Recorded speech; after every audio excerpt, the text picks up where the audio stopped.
मेरे साथ इस वक्त मौजूद हैं जनाब हकीम मोहम्मद अब्दुल्ला सिमरा साहेब। ये हकीम मोहम्मद सदीक शहीद रहमतुल्लाह के इब्तदाई शागिर्दों में से हैं और बहुत मोहब्बत करने वाले। तो आज के इस सेमिनार के हवाले से आप क्या कहते हैं जी सिमरा साहब? जी नामद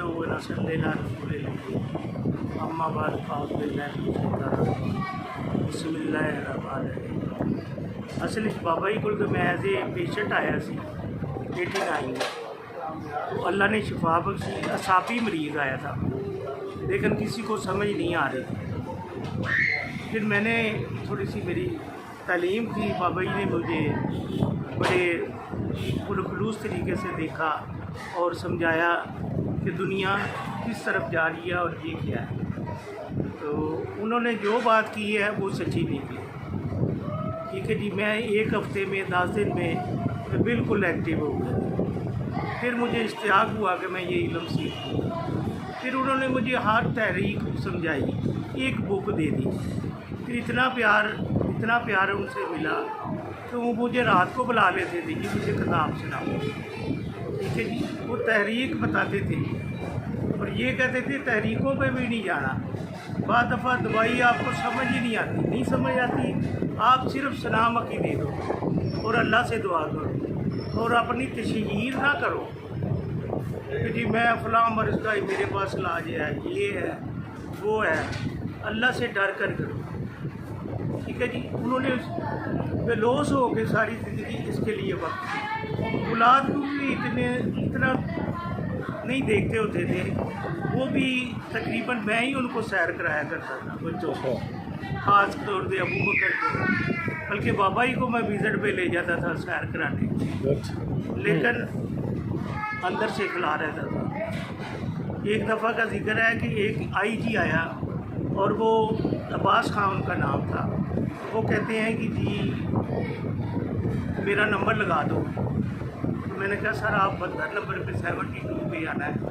तो आप वो मुझे कहते हैं पीछे हट। ठीक है जी, उन्होंने कह दिया, मैं डर गया।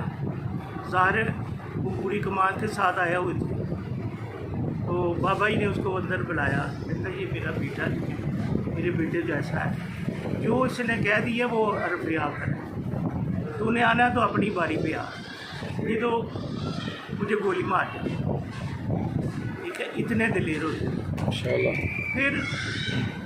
फिर हमने डर के उसकी बारी अच्छी जल्दी ले आए उनकी बारी। तो वो कहते हैं बाबा जी ने कहते तूने कत्ल किया। कहते जी अस्तग़फिरुल्लाह, मैंने कत्ल नहीं किया वो। कहते अच्छा मेरी बूढ़ी आँखें हैं तो मुझे माफ़ कर दे, तो जा किसी हॉस्पिटल में। तो वो बैठा रहा, सब चले गए। तो फिर कहता जी मैंने कत्ल नहीं किया, मैंने मशवरा दिया था कि इसको ट्रैक्टर के नीचे दे। अल्लाह, फिर सब के रोंगटे खड़े हो गए। कहते मेरे रब ने भी तुझे माफ़ नहीं करना जितनी देर वो लोग ना माफ़ करें। फिर वो गया, उसके बाद उसको माफ़ी मांगी, कितने किले उसको ज़मीन दी। दैन उसके औलाद भी नहीं थी, उसके गुर्दे ठीक हुए, उसको ना जल्द उसकी उतरनी शुरू हो गई। किसी के पास उसका इलाज नहीं था। तो अल्हम्दुलिल्लाह 1-1.5 महीने में वो ठीक हो गया। तीसरे महीने में उसकी बीवी भी प्रेगनेंट हो गई। और बाबा जी में इतनी सलाहियत होती थी, वो तो ये भी कह देते होते थे यूनिट दे के, हम तो ये कहते हैं ना फलाती कुत्ती साबी, वो कहते हैं इस पर अल्लाह नाराज़ है, यानी पेशाब दे के इस पर रब राज़ी नहीं है, इसका इलाज नहीं है। लेकिन अल्हम्दुलिल्लाह दवाई का भी नहीं पता लोगों को किस दवाई से इलाज होना। इस वक्त तो तहरीक ही बदल गई है। 95 में बाबा जी बताते होते थे कि इस वक्त इस दौर का मर्ज़ सीरस और लालिक है और हम समझते नहीं हैं, हम उसी ज़लाती बुद्धि साबित थे। ये इल्म जो है ना अल-कानून, वो कॉलेज चाहते थे हम, क्योंकि ज़िया साहब मेरे सामने आए थे, उनके पास आते होते थे। एक डॉक्टर कदीर साहब आते थे, बड़ी ऑनर करते थे। तो जो पहले जो ऑर्डर हुआ है ना हिकमत में कि एक बंदा पूरे हॉस्पिटल में एक तबीब का होना ज़रूरी है। ठीक है जी, वो जनरल ज़िया साहब ने ऑर्डर किए थे। बिहाफ ऑफ बाबा जी। माशाल्लाह ठीक है जी, ये चीज़ें सुनने वाली हैं। जी। और वो उनकी बेटी आती थी, वो लाया करते थे, इतना प्यार करते थे। मुझे गिफ्ट भी मिला है जनरल ज़िया साहब की गाड़ी। अच्छा। हाँ जी, वाह। उनका एक कार्ड थी उसकी गाड़ी ना। अच्छा। वो कहते थे जी हाँ इस पे ज़िया साहब बैठे हुए हैं। तो बड़ी इज्जत करते थे, इजाज़त लेके अंदर बैठते थे।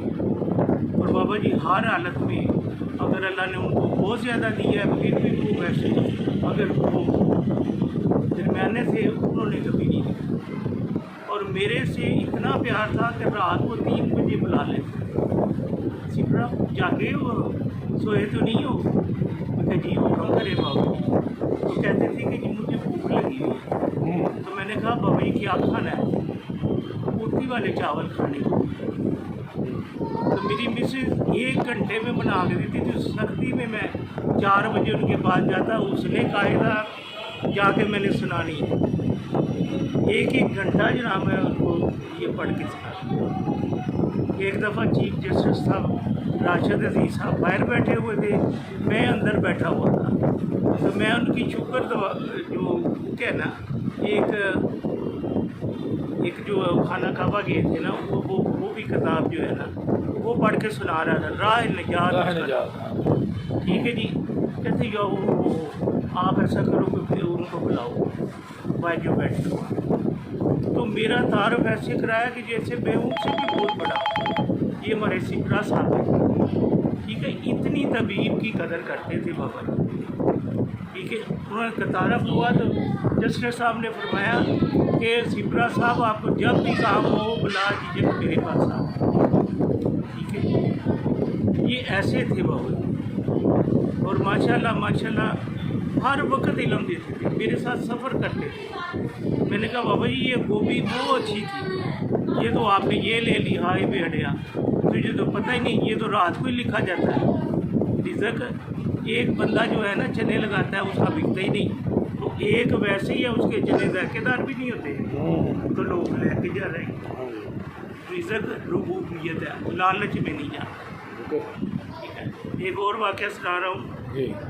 एक दफ़ा मैं बैंक से आया, मैं कहा बाबा जी मेरे पास घर नहीं है, तो जाओ शालामार वाला घर देखो वो ले लो। तो मैंने कहा बाबा जी मेरे पास पैसे नहीं, तेरे से किसी ने पूछा है पैसे?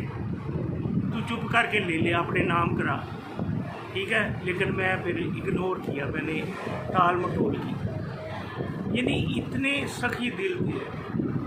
और कभी ये कहते थे सिपरा साहब आपने यहाँ जाना है, हमने 2 रुपये लेके जाना है। वो 2 लाख होते थे, वो किसी की बेटी की शादी के लिए। ठीक है जी।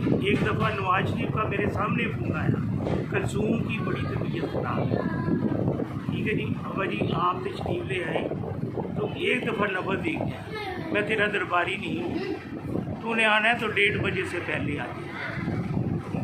ये बाबा जी की चंद बातें हैं, लेकिन मैंने उनको बड़ा करीब से देखा है, साफ को जलाली और इल्म। एक दफ़ा मैंने अल्लाह के 99 नाम उनको सुनाए, तो वो कहते मेरे नबी के बता, मैं चुप।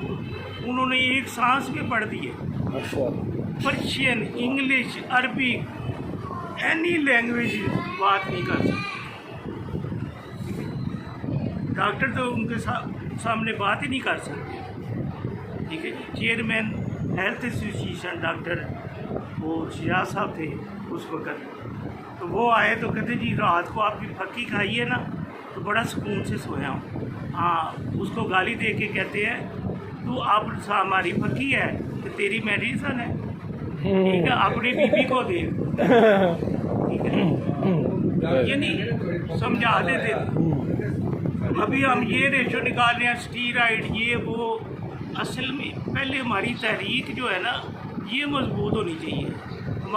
मेरे जो प्रिंसिपल है ना जिनसे हमने ये तिब का कोर्स किया है, वो सिजाज जख्मी साहब है, उन्होंने पकड़ किया, मैं उनके साथ दिया और उन्होंने खुद इसको डिफेंस किया है, कि डिफेंड किया है कि जो कह रहे थे ना कि तबीब को ख़त्म कर दें, इसका कुलिया कानून से निकाल दें, लेकिन उन्होंने सेव किया। बड़े दिलेर आदमी हैं, हम लोग तो उसका साथ ही नहीं देते, पैसों में लगे हुए।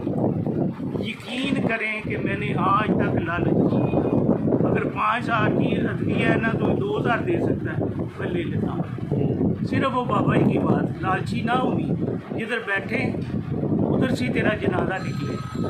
ठीक है जी, गरीब को ना करी सही। और अमीर को बेशक अपनी मर्जी करी। यानी उनके असूल देखे कि कैसे होते हैं। सही। यानी मैं उनके पास बैठ के ना मैं सीख गया था, और मैं सिल्वर मेडल हूँ और मैं बैंक की सर्विस भी करता हूँ, वो जी मानूँ अभी, यानी 19 ग्रेड का मैं मुलाजिम हूँ। Very good. ठीक है जी, अभी मैंने सबको बताना था, मिलना भी था। जनाब हज़रत अब्बासी साहब को मैंने रिक्वेस्ट की थी, लेकिन मेरी नहीं सुनी कि मुझे फिर मजबूरन जाना पड़ा।